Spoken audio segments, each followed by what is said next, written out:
इनकलाबी के साथ मैं हूं शाहिद नज़ीर चौधरी। दोस्तों, ये भी बड़ी दिलचस्प बात है कि अक्सर फिल्मों के जो हीरो होते हैं हकीकी ज़िंदगी में वो बड़े शरीफ इंसान होते हैं, वो बड़े बुज़दिल इंसान भी होते हैं। उनके अंदर इतनी जुर्रत और हिम्मत नहीं होती जो फिल्म के अंदर एक किरदार के अंदर वो नज़र आती है। आप देखें तो एक आदमी तनहा 50 लोगों को पीट रहा होता है, लेकिन कई दफ़ा ऐसा होता है कि हकीकत में वो किसी के सामने ठहर नहीं सकता। आपने मेरे वीडियो के शुरू में जो एक पाकिस्तान का जो क्लासिकल गाने का जो चंक सुना है, एक उसका छोटा सा क्लिप आपने देखा है। ये नीलो बेगम पर फिल्माया हुआ वो गाना है दिल दा जानी, जो फिल्म 1967 में रिलीज़ हुई थी और अदाकार हबीब के साथ उनका पेयर बनाया गया था। इस फिल्म के इस गाने के हवाले से भी बड़ी एक इंटरेस्टिंग एक स्टोरी है जो मैं आपके साथ शेयर करने लगा हूं। मेरे मेंटोर अली सुफियान अफाकी साहब, जो कि अदाकार हबीब के भी बहुत अच्छे दोस्त थे, नीलो के साथ भी उनके बड़ा अच्छा दोस्ताना था, ताल्लुक़ था, बहन भाइयों जैसा एक रिश्ता और एहतराम था। तो हबीब के साथ तो वो छेड़ाछाड़ी भी बहुत ज़्यादा अफाकी साहब किया करते थे।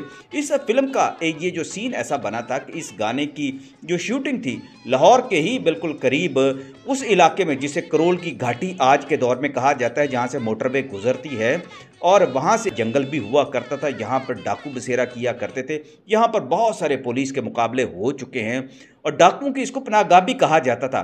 उस दौर में लाहौर इतना ज़्यादा फैला हुआ नहीं था जितना अब है। तो इस फिल्म की शूटिंग के दौरान उन्हें लोकेशन ऐसे मिली, उन्होंने कहा कि खेत बहुत अच्छे हैं तो वहाँ पर इस गाने को क्यों ना फिल्माया जाए। अब ऐसा हुआ कि इस गाने को फिल्माया जाने लगा।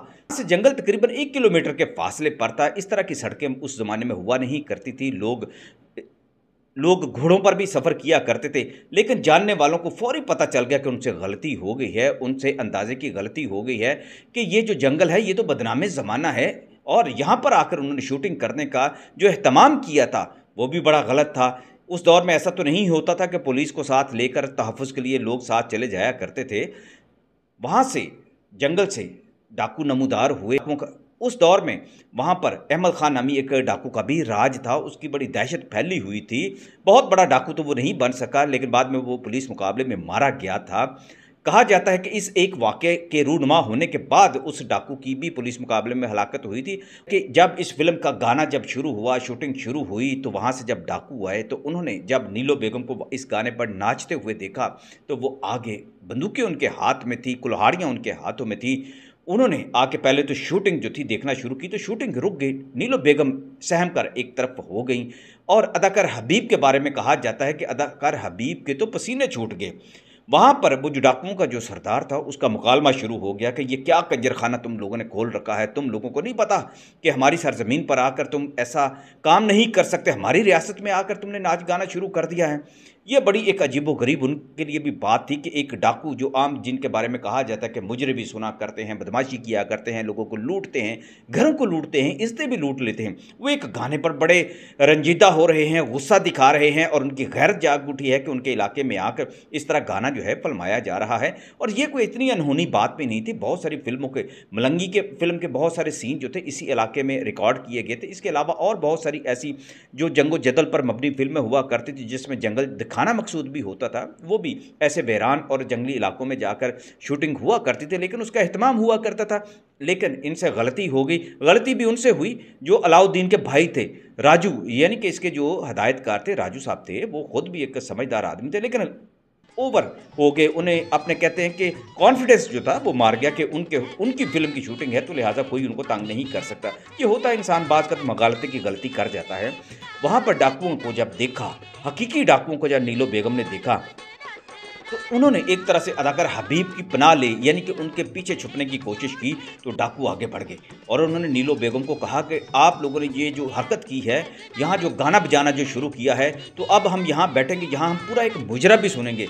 तुम लोगों ने यहाँ पर आकर गाने के लिए हमारे जो जज्बात को जो है भड़का दिया है, तो एक तो गलत काम किया, अब दूसरा गलत काम हम ये करेंगे कि हमारे सामने तुम नाचोगी। ये सूरत हाल बड़ी अजीबोगरीब थी। इस फिल्म के अंदर अदाकार रंगीला साहब का मिस्टर हांगकांग का एक किरदार था, वो भी उस वक्त वहाँ पर मौजूद थे। उनके भी उसी इलाके में कुछ शॉट्स जो बनाए जाने थे पूरे गेटअप के अंदर थे। रंगीला साहब ने जब ये सूरत हाल देखी और उन्हें महसूस हो गया कि अदाकार हबीब तो एक तरह से सहम गए हैं और नीलो की भी वो हिफाजत नहीं कर सकते। राजू साहब खुद इस मामले में खामोशी इख्तियार करने पर मजबूर हो गए थे। उन्होंने बंदूकें जब देख ली, ये इस तरह की बातें की जाती हैं जिसमें बाज़ औक़ात मुबालगा भी हो जाता है और जो सुनी सुनाई बातें होती हैं उनको मिर्च मसाले लगाकर भी सुनाया जाता है। रंगीला साहब को देखा तो उन डाकुओं की हंसी छूट गई और उन्होंने कहा कि आप तो रंगीला लगते हैं, आप तो बड़ी फ़िल्मों में इस तरह के मज़ाक करते हैं, बड़े मखौलिए हैं। उनमें से कुछ रंगीला साहब के भी फ़ैन थे। रंगीला साहब को इस मौका का जो उन्होंने फ़ायदा उठाने का सोचा और उन्होंने उनका तरला डाला और उनको बताया कि ये तो फ़िल्म की शूटिंग हो रही है और नीलो बेगम जो है पाकिस्तान की बड़ी अच्छी और बड़ी मोतबर अदाकारा हैं, तो आप ऐसा ना करें। तो वो कहने लगे कि चलो ठीक है, चलो ये बात तो ठीक है, लेकिन हमें ये भी पता है कि ये अदाकार हबीब है, हमने इसकी बहुत सारी फ़िल्में देखी हैं, लेकिन इसको तो देखकर ऐसा लगता है कि ये अदाकार नहीं, ये फ़िल्मी हीरो। कैसा फ़िल्मी हीरो है जो हमें देखकर सहम गया, कम से कम हमसे बात तो करता। तो ये बातें जो इस तरह की हुई, उन्होंने आके गाने के अंदर मुखल हो गए और गाने की रिकॉर्डिंग जो थी वो बंद करा दी, लेकिन बाद में फिर उनके साथ सुलह सफाई हुई। लेकिन इस दौरान हबीब साहब को जैसे चुप लग गई थी, उनका खून जो था एक तरह से कहते हैं खुश्क हो गया था। बाद में नीलो बेगम और अदाकार रंगीला जो थे वो बहुत मजाक उड़ाया करते थे और ये बात मेरे मेंटोर अली सुफियान आफाकी साहब तक पहुंची, तो उन्होंने इस पर लिखा भी और बात भी की और कहा कि हबीब साहब कुछ ऐसे ही थे, बड़े शरीफुल नफ्स थे, लेकिन अंदर से बड़े वो बुज़दिल भी थे। वो हमेशा कभी किसी का सामना इस तरह की अगर सूरत हाल पैदा हो जाती तो वो उसका सामना नहीं किया करते थे, गुरेज़ किया करते थे। काफ़ी पढ़े लिखे इंसान थे, इसलिए उनके अंदर वो जुर्रत और बहादुरी वो पैदा नहीं हो सकती थी जो फिल्मों में एक गबरू जवान की सूरत में वो नमूदार होकर ज़ाहिर किया करते थे, लेकिन हकीकी ज़िंदगी में ऐसा नहीं होता था। बाद में उनका बहुत ज़्यादा जो है तवा लगा। डाकुओं ने वहाँ बैठकर अपनी मौजूदगी में फिर पूरे गाने की जो रिकॉर्डिंग जो थी वो करवाई और देखी और नीलो बेगम का ये पूरा गाना जो था इसको एंजॉय किया और उसके बाद उन्होंने कहा जाता है कि डाकुओं ने फिर उनके लिए खाने का एहतमाम भी किया। उन्होंने कहा कि हम डाकू ज़रूर हैं, लेकिन हम फिल्में जो हैं नीलो की भी देखते हैं, रंगीले की फिल्में भी देखते हैं, हबीब की फिल्में भी देखते हैं और उनमें से कहने लगा हम तो अकमल और सुधीर साहब के बहुत बड़े आशिक हैं और उनमें से बहुत सारे डाकू ऐसे थे जो मज़र शाह की भड़कों की नकल उतार कर उनको बताने लगे। तो वहाँ से एक नया इमेज भी ये पैदा हुआ कि डाकू हकीकत में भी सिनेमाओं में आकर फिल्में देखा करते थे और उनकी ज़िंदगियों में फिल्मी हीरोज़ की जो बहुत सारी आदतें जो थी आ जाया करती थी, उनको अपने लिए वो हीरो भी बना लेते थे और इसी तरह की ज़िंदगी वो गुजारा करते थे।